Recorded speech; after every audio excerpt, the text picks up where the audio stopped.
Hey everyone, and welcome to another episode of the Hollywood Critics Association Peacemaker Aftershow. We are on to episode 4, and things are getting bananas crazy. We'll talk about that cliffhanger in a minute here, but first off, my name is Tessa Smith. You guys can find me everywhere. I'm at Mama's Geeky on all social media, here on YouTube, and at mamasgeeky.com. James, why don't you let everyone know where to find you? Hi, folks. James White here. You can find me at Jam White on Twitter, usually rattling around the halls of Empire Magazine and EmpireOnline.com, and also on my Substack blog, which is J Writes, in which I review stuff and do various other stuff. Awesome. And then KB, our other lovely co-host, who was not here last week, so we'll give her a chance to catch up on the first 3 episodes. But why don't you let everyone know where to find you first? Yeah, I'm super excited to be here now. So sorry, crazy scheduling last week, but I am here for the long haul, and you guys can find me on social media, which for me is just Instagram and Twitter at the Lady KB. So that's TheLadyKayb on those 2 platforms. And you can subscribe to my YouTube channel through the lens of Lady KB. That is actually where I put the majority of my talent interviews. I do a lot of work, mostly right now for The Beat, aka Comics Beat, Nerdophiles. You can catch me on the Real Critic Roundtable. I also do a lot of stuff at times for Complex, Collider, Nerdist, and a few other outlets. So yeah, you can check me out there. Awesome. All right. Well, we talked about the first 3 episodes and how this is just so, it's James Gunn. Like, you start to watch it and you go, oh, this is a James Gunn show. So KB, real quick, why don't you let us know what you think or thought of the first 3 episodes? Yeah, so I adore the first 3 episodes. I'm really, really digging the direction of this show so far. I have to say that, John Cena, I think that this is actually the perfect role for him, because I think it's like equal parts endearing, equal parts funny. And for me, in the Suicide Squad, he actually was one of my favorite characters, because there is kind of like a dumb stupor about him. But also he is, kind of very charming, and there is a lot of sadness and pain behind his eyes. So I love the dynamic between him and Leota. I think that they each see through each other's kind of insecurities, and there's like a layer of vulnerability that we're getting, through kind of their new friendship. I have to say, which obviously we're going to talk a lot about in episode 4, because this was a heavy Vigilante episode, but I also adore Vigilante. Like, I just appreciate how Vigilante is going to be honest with you, whether you like it or not. And I appreciate the way he is just kind of straight to the point with everyone, that he meets. And he's like, this is the honesty that I'm going to give you, because I think that this is screwed up. And I adore, honestly, how protective he is of Peacemaker. So I am hoping to kind of see more of their past relationship, seeing as they kind of grew up together, but it seems like Peacemaker was just closer friends with his brother. So I don't know what that's going to look like moving forward, but I do really like their dynamic. And when it comes to Murn, listen, from second one, did not trust Murn. I don't trust anyone who doesn't answer a question. Like, he answers a question with a question, or he just, kind of derails you and moves around. And I'm like, what is this? Just tell us the answer. Like, and I get that, like, Peacemaker's a bit dense, but even he is picking up on the fact that, like, Murn answers 0 questions, like, ever. And I do not like that at all. I didn't trust him from the start either. I was like, there's something up with this guy. Like, he's weaselly, and he's like, he was so monotone a lot that you're like, hello. Yeah. And then that whole conversation, I think it was maybe episode 3, where he's talking about, like, his feelings. Like, I've never expressed a feeling before. I'm like, this is a weird thing to just bring up. Yeah. Like, no also, context. How do you, I'm just genuinely, like, during that scene, I was genuinely curious, like, how do you get around never expressing a feeling ever in life? And you're like a man in your late 40s and early 50s. Like, I'm confused about how this even happens. Especially including I'm chilly or hungry. Yes. Like, just never. Like, I'm hungry. Like, were you a child that just never expressed anything to your parents whatsoever? Oh, we did talk a lot about Vigilante too, and how and I think it continues into the very beginning of this episode, where he's just talking about, like, not being able to walk because of his toe. He's so caught up on that pinky toe. Like, he's like, my whole life is over. I'm never going to be able to walk right. It's my pinky toe. And everyone is like, I wish you would stop saying that. It's not true. It's so funny. But just the whole thing is just so good because what I love about it is it mixes, and we talked about this again last week, but it mixes like humor and action and even like some kind of heart is mixed in here. I don't know how they did that. Just it's so good. It's just James Gunn, right? He knows how to do an ensemble cast. I think everyone is getting their moments. And now as we're getting into it even more, everyone's still really getting their moments. Like I'm loving Leota. I loved her anyway, but I'm really like her in this episode. And as we continue on, which we'll talk about in the future, her arc is fantastic. But let's kick off with just our overall thoughts of this episode. James, you want to go first? Yeah, this was definitely a quieter episode, I thought, aside from the a couple of big revelations, obviously, and the rumble between Peacemaker and Judo Master, which is just wacky and great in its own way, which also then ties into Adebayo's sort of storyline about how she doesn't want to be in this kind of stuff, how she doesn't always feel like she has the stomach for shooting people or killing people because she's never shot at someone before. And it still, but it didn't feel like filler. It felt like James Gunn taking a quick pause to develop the characters in really sort of interesting ways. Vigilante got some development. Adebayo, obviously, Harcourt in her own way got development. Even Economist got a little bit of development this week. Really, really enjoyed it. Maybe not quite as action packed as a couple of the previous episodes, but didn't seem to suffer for that. I really enjoyed it. Yeah, no, I agree. The action is for those of us who've seen the next episode, we know the action is coming. Don't worry, guys. It took a little pause, but it's definitely coming. But yeah, that's what I love about it is the character development, and I think that's something James Gunn has always been good at. KB, what did you think about this episode overall? Yeah, I think overall I actually really, really liked it. For me, it was very much the Vigilante and Leota show in the sense that I feel like their two characters had the most growth. So while we will get to the cliffhanger, and that cliffhanger actually doesn't involve either of them, I still think we got to press ahead and kind of see where their characters are. This entire time, Leota has really been struggling with a lot of things. One, she's quite aware of all of the crazy and grotesque things that her mother has done. Like, I don't think that is a secret whatsoever, but I think she's really struggling with, kind of not becoming that person. And, her mom is slowly and steady trying to let her in. So it's this episode where she does things that she actually doesn't want to do. And she compromises a bit of herself. And we see the tides turn and shift. Now, as the season progresses, what I hope is that it becomes a standoff between her and her mother, just because I think that would be dynamic storytelling. But right now, she's really kind of leaning into those kind of gross parts of her mom that she actually doesn't like.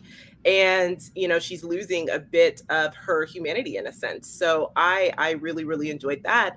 And then I enjoyed Vigilante, per usual. Vigilante's going to stick up for his friend, kind of no matter what. And, the way Leota manipulates him, which was also wildly easy. I'm like, Vigilante. Now, that was like the easiest form of manipulation I've ever seen. Like, it only took 5 seconds and, made him think it was his idea. But I loved how, like, when he integrated himself into the prison, the things that he was saying, I was cracking up. Like, I was laughing so hard, but at the core of it, he's really trying to protect Peacemaker because really, we all know that Peacemaker's father is truly his Achilles heel. And so, I'm really liking kind of the duality of Leota and Peacemaker in the sense when it comes to their parents and, how their parents are impacting the individuals that they want to be. It's like an internal struggle, like the things that they see that they want to do, knowing their parents are wrong, but kind of reconciling that with like, but they're my parents. How could this be wrong? But you're like, no, your parent is actually awful. Both of them are quite terrible. They're both bad. Not one of them is good at all. Right. Yeah, but I did love that too. How you say it was so easy. She's just like, oh, if only someone could take care of him, or if only he wasn't around. And he's just like, I have to go do something. And then he says it like she has no idea what that means. I have to go do something. It's like, okay, well, sure. Even when he tries to hide that he's Vigilante, he's like, I don't sound like him. And he's like making this voice up. And she's like, I know that it's you. And that comes back when Peacemaker's leaving, right? And he says something about like Vigilante. She goes, that was Vigilante? It's like, yeah. It's just such great writing. That part, let's talk about that part then. I loved how he got himself into the prison, how he just walks past the food. I was like, what is he doing? He just picks up the can and starts smashing at the window. I don't know. What did you think about that whole thing, James, with Vigilante in the prison? I love the whole scene with Vigilante getting in and being in the prison. Just the amount of time it took him just to move the trash can to where he needed to be because it was so heavy, and he's just trying to like swing it round and move it round, and then he throws it against the window, and it kind of breaks the window. It kind of does the desired effect, but it doesn't really. I think he was hoping for a really dramatic like smash straight through the window, and it kind of just breaks it. And then of course he gets arrested and he gets taken in, and then. Oh my goodness! He just goes straight up to Peacemaker's dad, straight up to Augie and these horrible white supremacist guys. And the opening gambit is just let's talk about the African American sort of appreciation for African American culture and their input into culture. And he's like, okay, you go first. And it's just oh my god, that it gets so incredibly crude in that wonderful James Gunn style that it really, you can feel him being like, how much can I push it? I can push it this far and I can push it further. And it's fantastic. And I love it. I love it. And I love the fact that he then Augie actually figures it out and he says, I'm not going to attack you because the way you're making it look is that they basically all just attacked you. And somebody literally does stand up and goes, those guys started it. When the fight started, I just love that. It's absolutely a terrible approach to try and do this kind of things, but in a weird way, it does work. And it's classic Vigilante. It feels absolutely in keeping with how he would go ahead and kind of try and basically rile up these guys and basically try and get to the dad. It was wonderful. I think it was a definite highlight of the episode. Yeah, I think that was probably my favorite part of the episode was just the whole prison in general. He's so confident, that scene of him walking down the hall and he's like so happy to be in prison. He's like, I'm going to do this.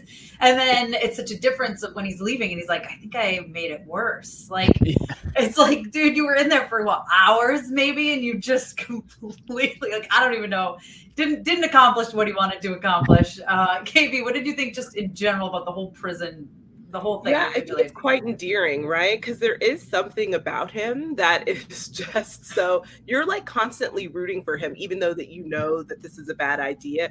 And even though you're not entirely sure how his mind works when it comes to things like this. Because yeah, to your point, like he's struggling so hard with the trash can and you think it's going to be wildly dramatic and then it's not. So you're kind of like, blessed. But I will say when he was walking through the prison, I don't know if either of you have seen The Power of the Dog. Yes. But if you've seen the movie, like the part where like Cody Smith, McPhee as Peter is walking just through and he's not listening to anyone else when he's like outside in that graceful cowboy hat. That's actually what it reminded me of, like the layers of confidence, like just walking straight through and not even caring that he's the newbie, right? Because they're like antagonizing him in this prison, like, oh, you're new, we're gonna get you. And he's like, whatever, I'm going directly for the white dragon and I will do as I please. And so that level of confidence is kind of like why you love Vigilante, I feel like, or why I do. I don't know if other people don't like him, but I think he's like one of the best characters and his one-liners are so good.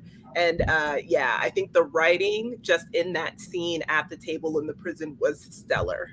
It's so good. And he's one of my favorites too. I just think he's so much fun. I mean, I love everybody in the show. I think they all bring something, but his one-liners just always crack me up. We talked in length last episode about him standing outside the window.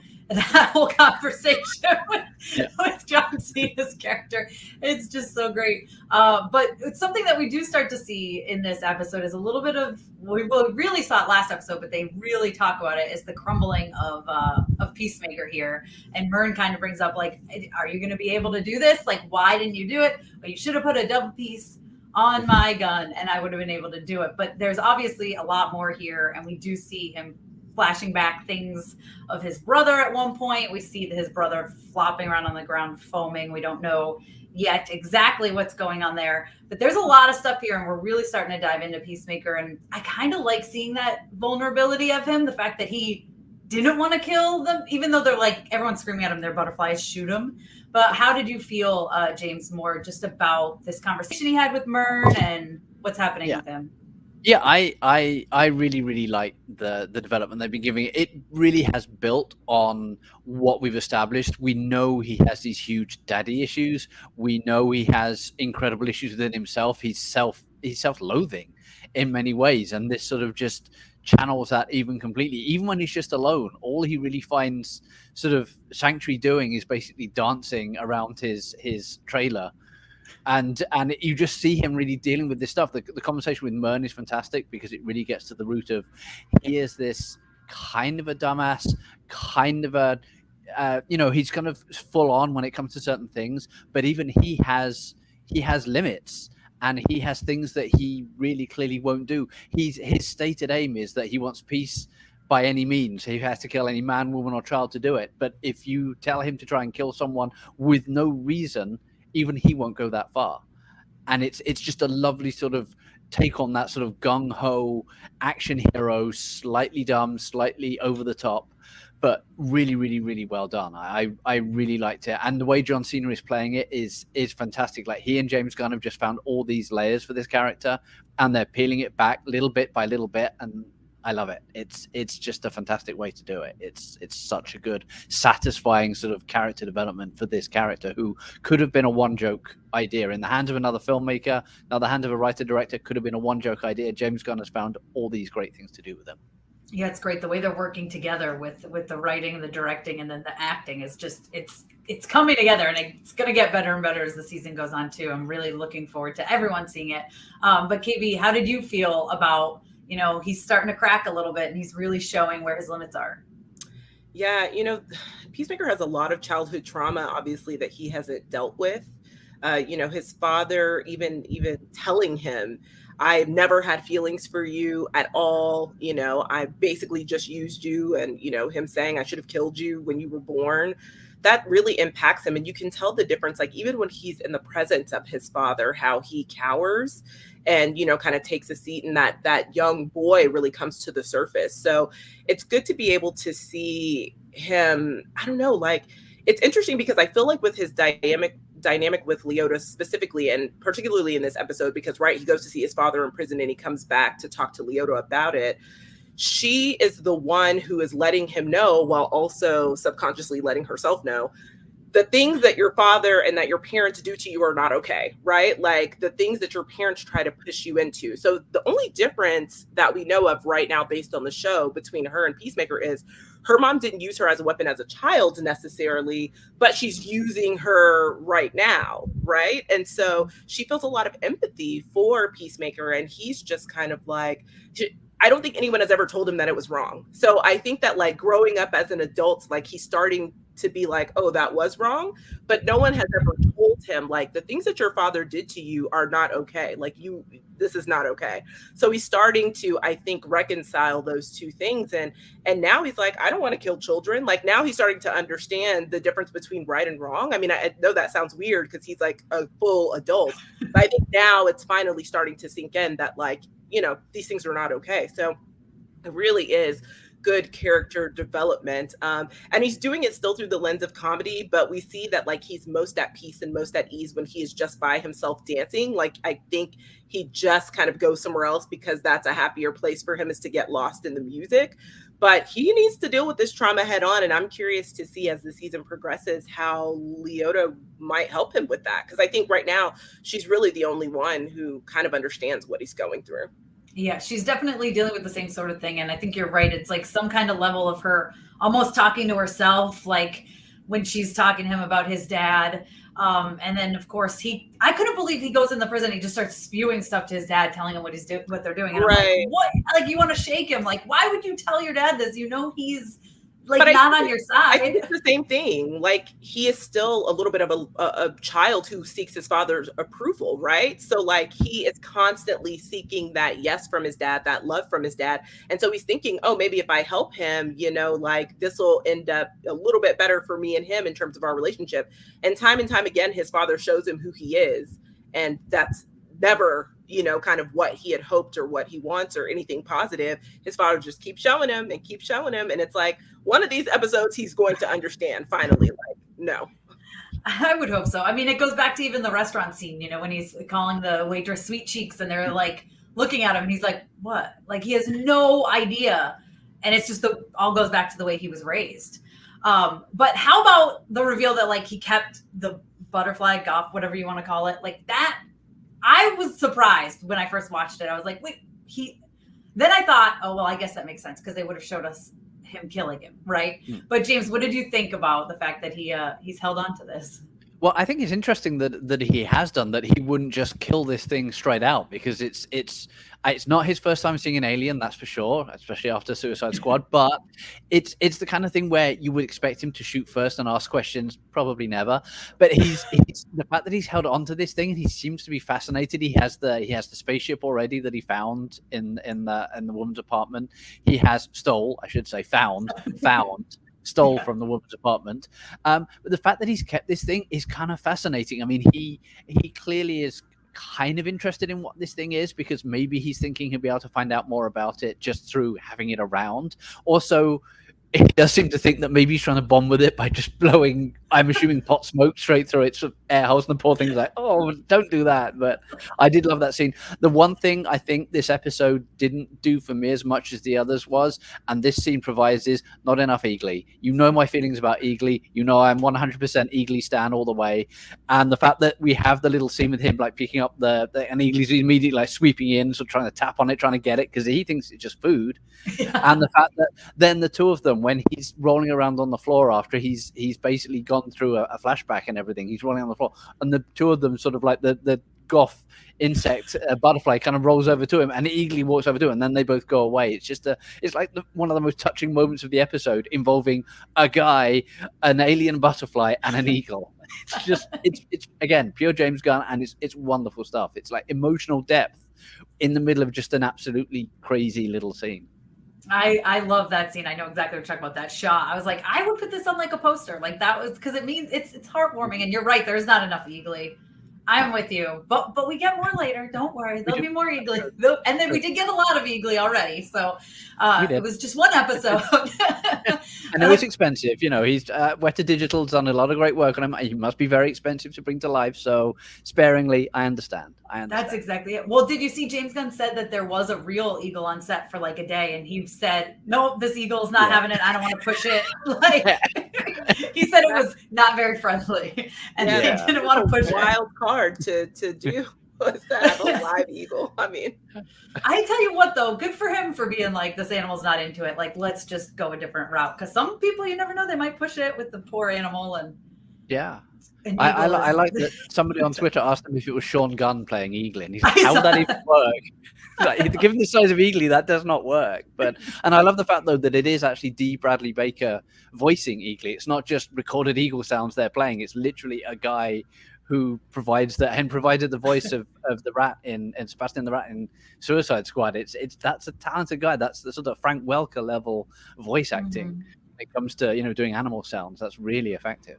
I love it. And that's the stuff that James Gunn does with his movies, as he makes sure to include that sort of stuff, which I like a lot. KB, what did you think about Goff Butterfly still existing and hanging out and smoking pot with Peacemaker? Well, listen, I just need Eagly to spend less time with Peacemaker's father, because it's making him a bit racist. And, I'm like, we don't need Eagly to be racist. So thank goodness he's back with Peacemaker, so he'll have, I don't know, a little bit more sense. But I am hoping, I really hope, this sounds crazy, but I really hope that Goth Butterfly, whatever we're going to call it, I hope that he talks, because we need information. So I'm like, we need to figure out a way to get information from this. Now, I was surprised that he kept it. But what I'm not surprised about, like, we get to the end and we see, hey, like, he kept the butterfly. I'm like, shout out to Vigilante, because he 100% kept that secret. Like, as soon as they come back to Murn, and, Murn's like, so what did you do with the butterfly? Oh, we shot it. Vigilante didn't even flinch, didn't even look, in the other direction. He's like, yep, that's exactly what happened. So I love that he kept that secret for him. He would do anything for Peacemaker, obviously. But now I'm kind of like, how do we get this butterfly to talk? Because we need information. And we saw already that, like, the butterflies are taking over the world, not just the country. So I'm like, we need to know what their aim is and where they are. And having a butterfly in custody will work. But I'm curious to see kind of how long before someone else on the team knows it exists. And yeah. I know. Well, yeah, exactly. Vigilante is willing to keep his mouth shut, do anything for Peacemaker. It's been clear. But yeah, I'm interested to see what happens in the future. I do know that you're right when you say he kept it. He needs answers because Murn's not giving them to him. But major cliffhanger here at the very end, we realize we know probably the reason why Murn, or at least a little bit of the reason why Murn is holding back, and that is because Murn himself is a butterfly. I felt so vindicated in that moment. I was like, oh, this is why he's been so weird this whole show. This makes perfect sense. What did you think of that, James? I loved it. It's a great little reveal, and it does like we were talking about earlier with Murn and his feelings and everything. It's like this does not seem like the behavior of an exactly human person. Like I've never expressed my feelings, and now you suddenly realize, okay, this isn't necessarily a creature that knows everything about humanity. Is probably still learning how to act like a human being. We don't know when the butterfly got into Murn. I'm assuming that will come down the line. There'll be answers down the line, but it's kind of like it was all the little breadcrumbs were there. All the little sort of foreshadowing was there, letting you realize this guy he's not quite 100% human, even for a shady black ops guy who, wouldn't reveal much information anyway. He is different slightly from everyone else, keeps himself very separated, and boom. Now, I was trying to figure out, what he was watching on the TV when we get that reveal. I couldn't figure it out exactly. Oh, yeah. I thought maybe when they've been talking about the Apple Dumpling Gang earlier in the episode that he was watching Apple Dumpling Gang, but I honestly couldn't figure it out. But I just love that little moment. It's just perfectly timed to drop right at the end of the episode. Perfect little cliffhanger. Here you go. Boom. Revelation. Setting you up completely for, the rest of the season. It's great. Yeah. And the way they did it.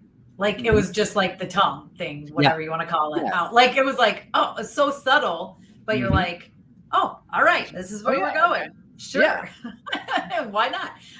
So KB, how did you feel about that reveal? Yes. So sorry. I was just looking. I'm in Texas, and I think it might be snowing. So it was coming in my window, and obviously I did not watch the weather today. And I was like, "What is happening?"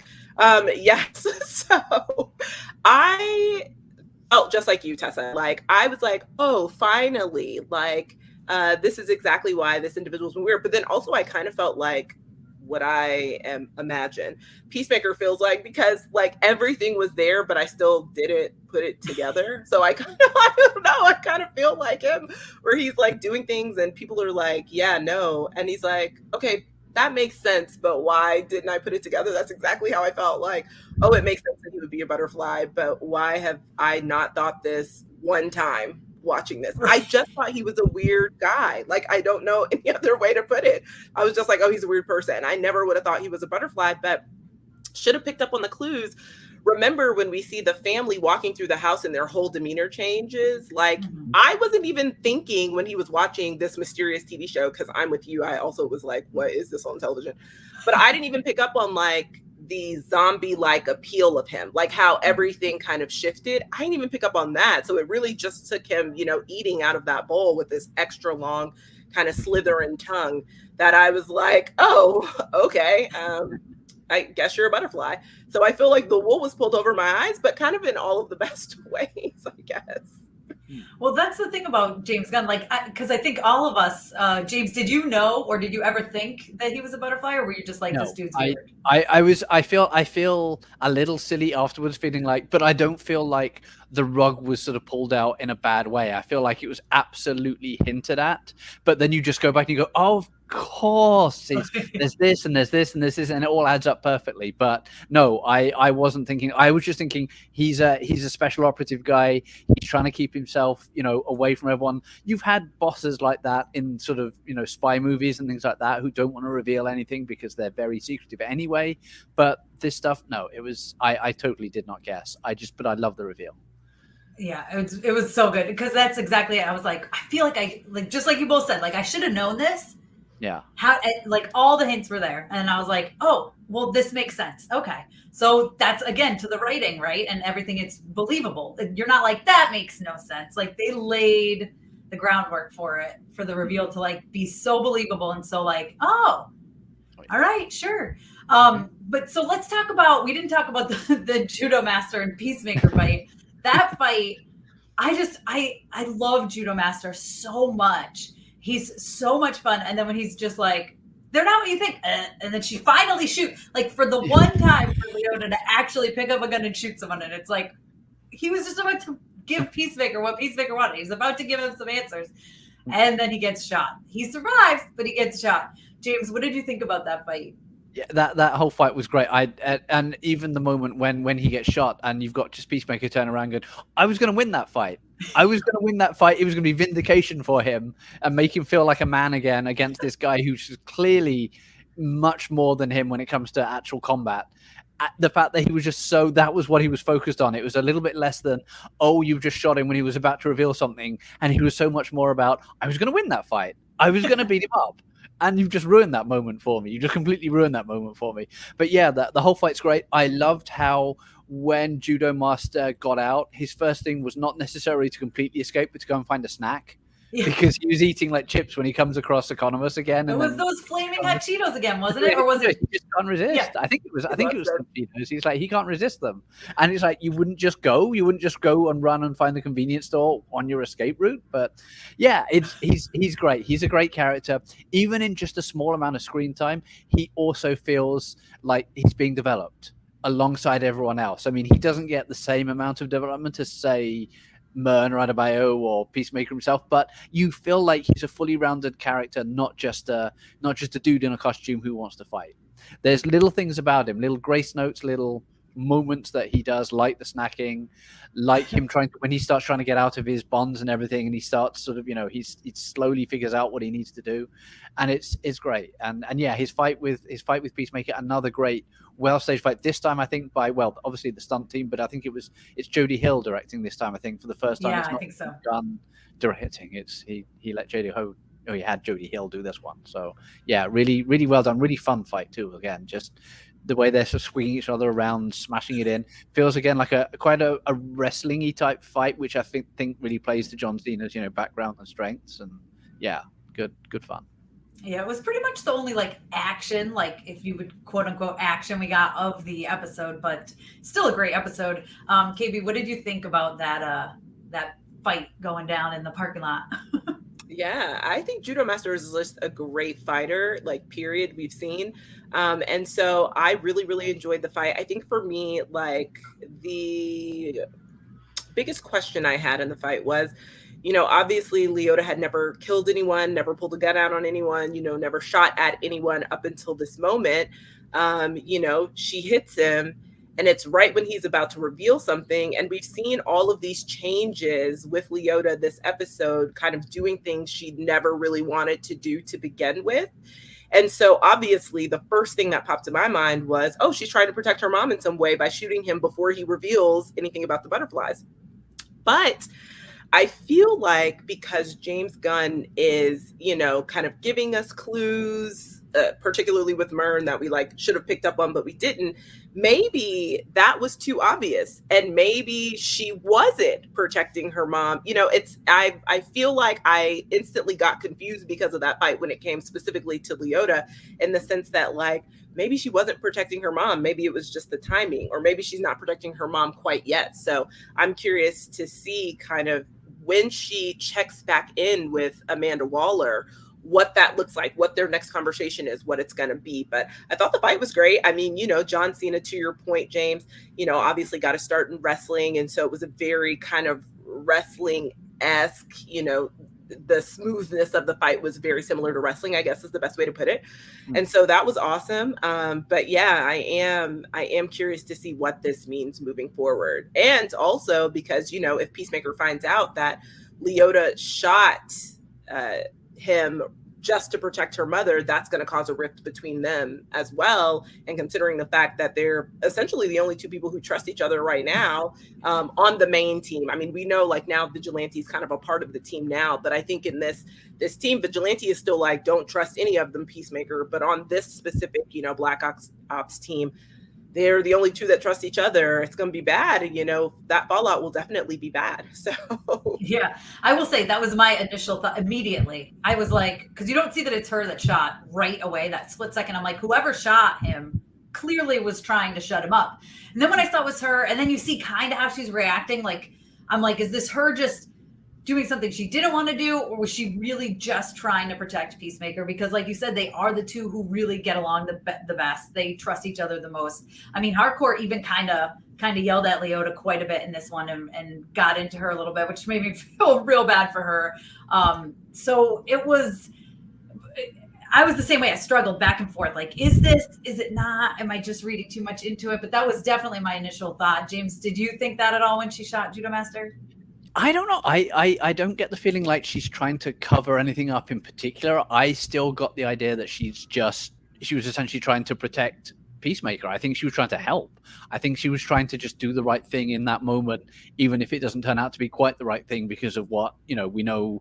Yeah, it stops him giving the information. But yeah, I don't think there's a load of subtext to it. I think it's more just trying to help and trying to be part of the team and trying to sort of engage with what feels like she needs to be doing to stay as part of this team. It's like her sort of evolution into, I can do this. I don't necessarily want to do it because of the way you see how she's reacting when she's actually shot him, but it feels like she needs to do this to try and just basically stay on the team, at least for now. We know she doesn't necessarily want to be on the team. She's only doing it to make money so she and her wife can sort of like start their life over again. But yeah, I don't feel like there's a huge subterfuge there. I think it's more just she felt like she needed to help in that moment after having not been able to help previously.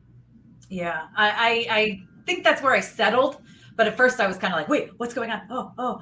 And then I'm like, okay, yeah. And then KB, you talked about Vigilante kind of being on the team officially. It felt like this was a very reluctant, like, well, we have to have him on the team because we can't have him go running off and saying things. And he's still just, I don't know what he's going to bring to the table, but I'm here for his one-liners. James, how do you feel about him kind of being officially on the team now? Yeah, I mean, it feels like it's like a marriage of convenience right now. They never really wanted him to be there.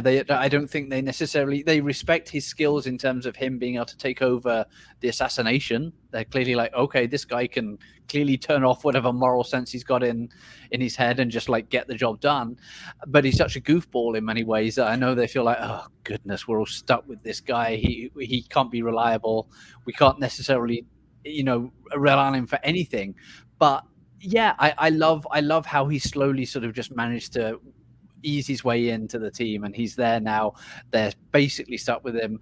They'll have to get along, and apart from what they think, he does bring things to the team because he does have certain training and certain weapon stuff, and he can do certain things, even if he is this sort of random, slightly Peacemaker obsessed guy who is just clearly like half these characters a festering sort of nest of issues and stuff. Like the conversation between him and Peacemaker about their dads, just the whole dad conversation, and Peacemaker goes ahead and said, well, your dad ran off to be with another guy, and do you think he was just being gay to get away from you? And he goes, well, maybe, but what does that even matter? It's just, I love it. I love it. And I'm still trying to work out what Vigilante's little rabbit totem thing he has at the front of the car, like on the dashboard. Yeah, I'm trying to figure out what that is. It's like responsibility and something like that. And yeah, I'm trying to figure out if that will play a part in it eventually or anything like that. But yeah, it's all those little notes of his character. I just love it. It's just so much thought has been put into every single one of these characters. I love it. I love how they're having the conversation, Peacemaker and Murn, and then he's still out there walking around on his foot, like, ow. Yeah. It hurts to walk. And it's like, dude, like it could have been so much worse. Yeah. KB, how do you feel about Vigilante officially joining the team in this episode? Yeah, I mean, I think it works for now, and we'll see. I think they have no other choice, obviously, because, well, Leota also pushed him to try to kill the White Dragon. So, it's like all of these different layers and things gone wrong on the Black Ops team. So they have to keep him close for that reason. I think that he will continue to be an asset. I think that they haven't seen how much of an asset he is yet, but they will in the forthcoming episodes. And I mean, quite frankly, Vigilante might get to the end and decide, I don't want to be a part of this team anymore. I think right now they're both, just kind of doing it because it's necessary. But he can get to the end and say, you guys are the worst and I don't want to be a part of this. And I wouldn't be mad at him. I think Leota's about to jump ship. If it wasn't for her mom, I think she would have been long gone. The way she's been treated, and yeah, she hates it. You can tell she's like miserable. but just doing it to do it. So is there anything else you guys want to mention from this episode before we talk about our favorite moments? I think we talked about pretty much everything. Yeah, I think we much. Oh, there was the slight sort of plot moving along a bit of Leota discovering the Glan Thai connection, and that of course will play in. But it's just a nice little extra little moment of plot sort of movement that you realize, because I think the one thing I noticed in this episode, they've done them before, but there's more montage this episode. Yes. There are a couple of big montages that cut between Peacemaker in his place, Vigilante in prison, Murn doing his thing, and then just those two sort of big rock music set montages both really sort of move things along. Didn't just seem to be just filling the air, or both really served well to fill things in and to add to the character beats. But yeah, that seemed to be a lot more use of montage this episode, even compared to like the previous three. Yeah, I totally agree with you. And I think, like you said, it didn't feel like a filler episode, and that's due to, I think, writing, directing, and just the cast, and it's great. But it is a very little bits of moving forward and not a whole ton of action, but still a really great episode. KB, what was your favorite moment from this episode? Yeah, so I'm going to say my favorite moment, hands down, is when Vigilante is in the prison. He's at the table with the White Dragon and everyone. That's definitely, hands down, my favorite. I mean, he is stirring up some trouble in all of the best ways, and we love to see it. So that definitely was my favorite one. I think my honorary, the two next ones that would be honorary for me, the car ride between him and Peacemaker, because it just got out of control real fast. And the conversations with their dad and them roasting each other, but also, sharing their trauma. I was like, what's happening here? Like, this is a lot to unpack, and both of you need therapists. And then lastly, I think when Leota and, Vigilante are sitting on that bench, that's a top moment for me. Leota just manipulating him so easily. I mean, it's almost just like she could have just told him that's what she was doing, and he still would have done it anyway. So, yeah. James, I'm willing to bet yours involves Eagly, but go ahead and let us know your favorite moment. I don't want to just like go all Eagly all the time. That would get dull. But I have to say, it was for me, it seems like a throwaway moment, but I love the little silly conversation in the dad's sort of his quantum realm, his quantum flux chamber thing that he's got, which you think to myself, oh my goodness, how did he? I mean, he's a terrible, horrible, awful racist, but he's clearly some kind of scientific genius at the same time, because he can build this thing that exists outside of normal space, and apparently is in his house. But I love the Doc conversation, which made it into the end credit sting for this episode. Yes. Just the whole a Doc in a human contact, in a human costume. How would that even work?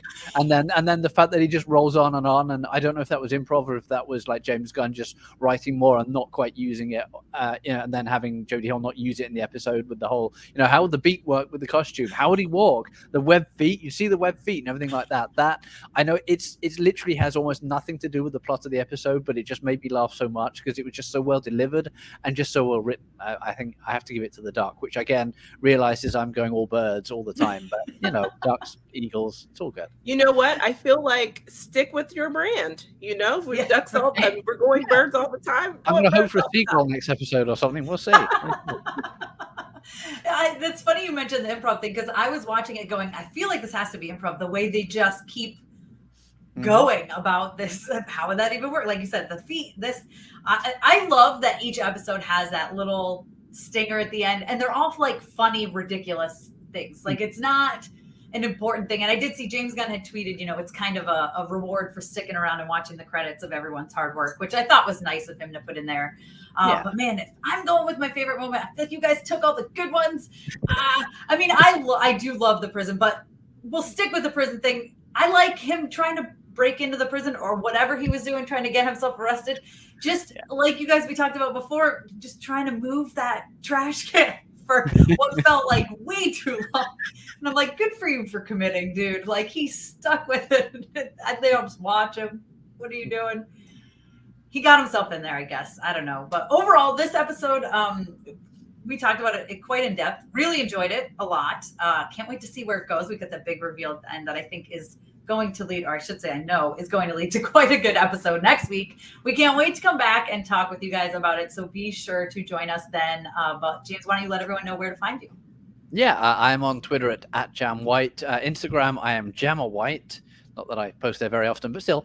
And then I'm at empireonline.com, where I do a lot of the news writing and some feature stuff. And also on Substack, I have a Substack column called J Writes, in which I review stuff at the weekend and also write about general pop culture stuff there. And you can also sometimes find me writing for SFX magazine in the UK as well. I do a lot of movie reviews for them. So yeah, that's me. Awesome. KB, how about you? Yeah, so you can find me Twitter and Instagram, the Lady KB, and you can catch me through the lens of Lady KB. That's my YouTube channel, so please subscribe. Also, tomorrow is the final after show for Women of the Movement, the ABC show, and so you can see myself and Jonita Davis and Giandra.